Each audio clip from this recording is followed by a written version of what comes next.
which I had air dropped in from Chennai, which I then hand de-garlanded into GNS and reverse osmosis water, macerated it overnight, and then carefully, very slowly, over 15 hours, distilled it. That is the main botanical in this gin. I use Palo Santo, very big with the millennials today. Although unfortunately the wood is starting to become endangered because it's being so over harvested.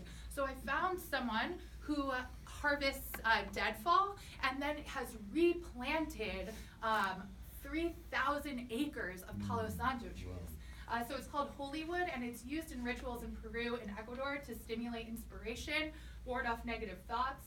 I was just at the Met, and they're doing a Dutch Masters collection, and they've included this woman, Margarita Hargrave, who painted that in 1716, and it is just stunning to behold. You can see the roses in the middle are really the signature, I think they steal the show.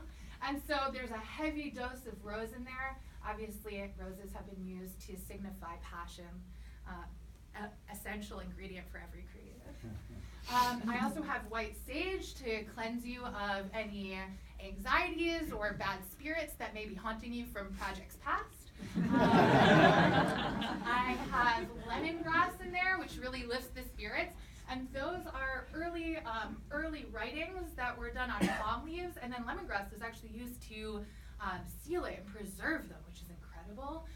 This is a statue of Hecate, the Greek goddess of magic and the moon and seeing the future.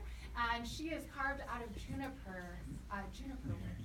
So these are some of the highlight botanicals that are featured in this creativity potion that I made.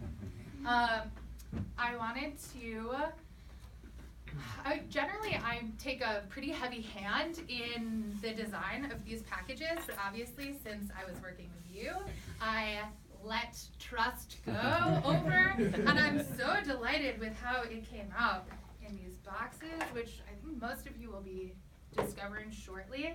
And Dana, this one is for you. I stole it out of your bag earlier, which you may have noticed. But thank you so much for having me here. It really means the world to me. And this is my final slide. Super quick, right? Yeah. I know I'm a great speaker, very enthusiastic, and unbelievably short.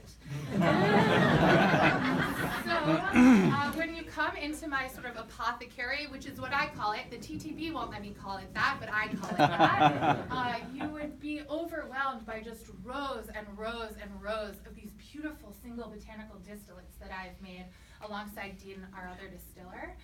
And you'll get to be hands-on, and you'll come up with your little concoction, and I'll throw it for you in this pretty bottle.